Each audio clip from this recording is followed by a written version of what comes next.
السلام عليكم ورحمة الله وبركاته. ازيكم يا حبايبي، عاملين ايه؟ النهاردة هنعمل مع بعض البتنجان المخلل. انا هقليه مش هسلقه المرة دي.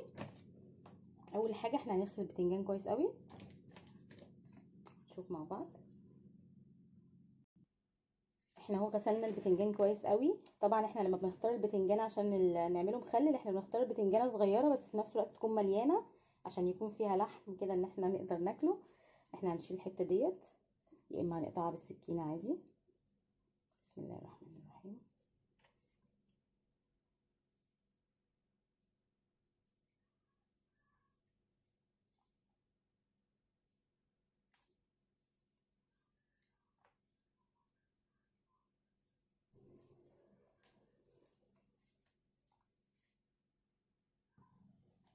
دلوقتي بقى هنبتدي نفتحه من النص. بسم الله الرحمن الرحيم عشان نجهزه اللي هو يتقلي.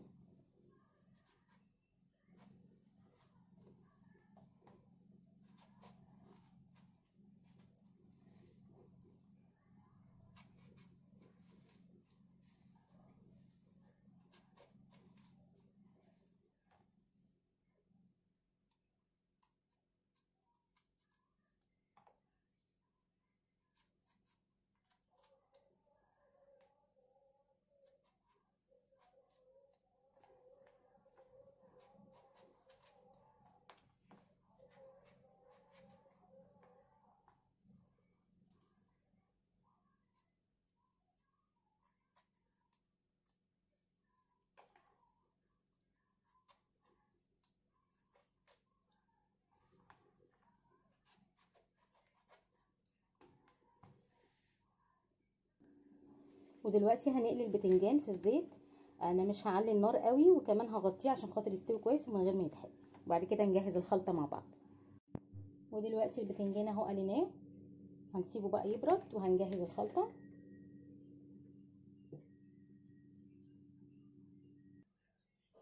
هنجهز دلوقتي الفلفل. بسم الله الرحمن الرحيم.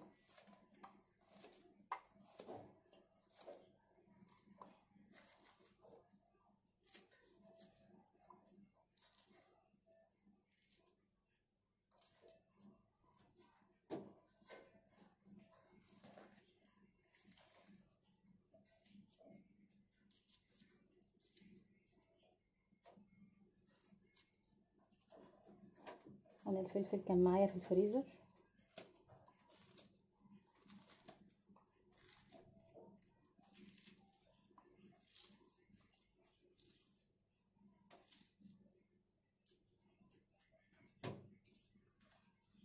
بسم الله.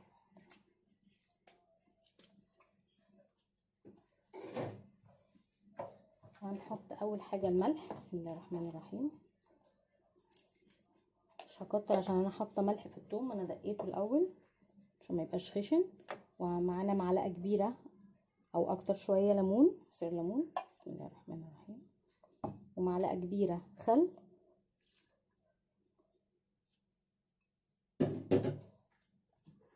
وطبعا الكمون، اهم حاجه الكمون في المخلل. بسم الله الرحمن الرحيم.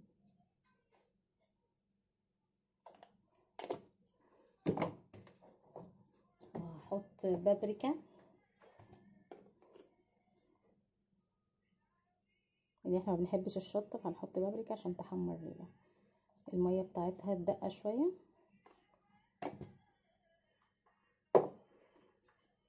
ومعانا اهو الثوم، نعمته عشان يبقى ناعم معانا.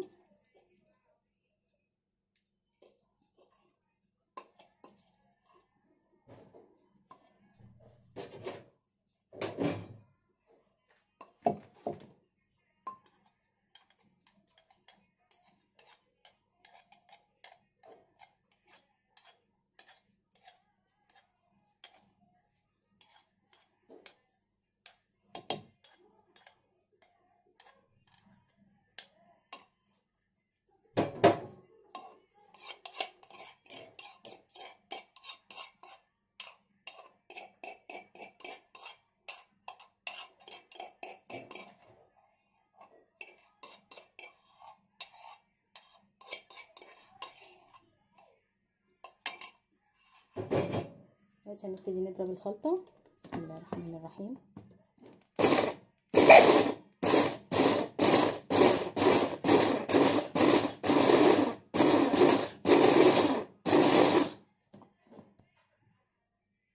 والفلفل ناعم معانا، والثوم كده كده دقينه خلاص.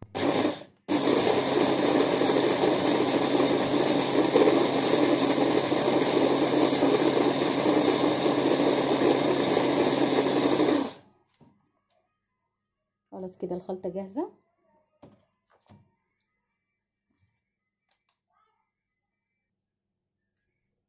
ودلوقتي هنبتدي نحط الخلطة في البتنجان.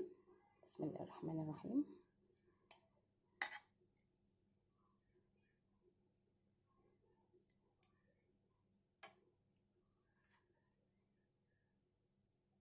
بصوا استوى معانا خالص ازاي، معلتش النار عليه وغطيته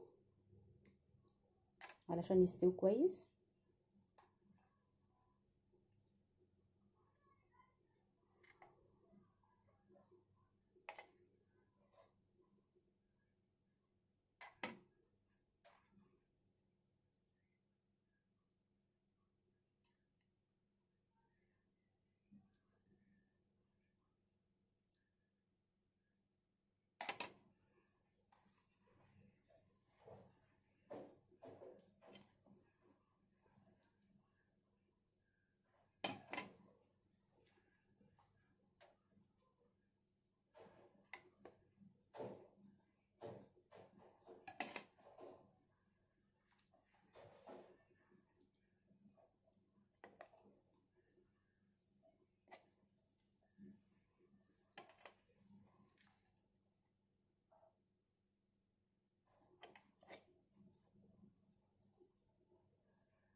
هنحط هنا شوية خل او شوية ليمون وهنرشهم على الوش.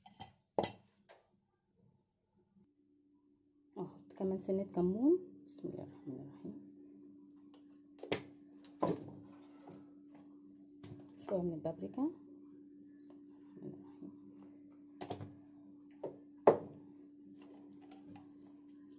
نقلبها كده كويس.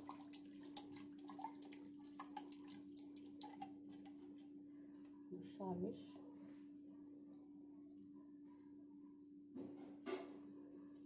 بس وهنغطيه بحاجه طبعا عشان ما يكرفش اي حاجه في التلاجة، وهنشيله في التلاجة. كده الفيديو خلص. اتمنى الفيديو يكون عجبكم. والسلام عليكم ورحمه الله وبركاته.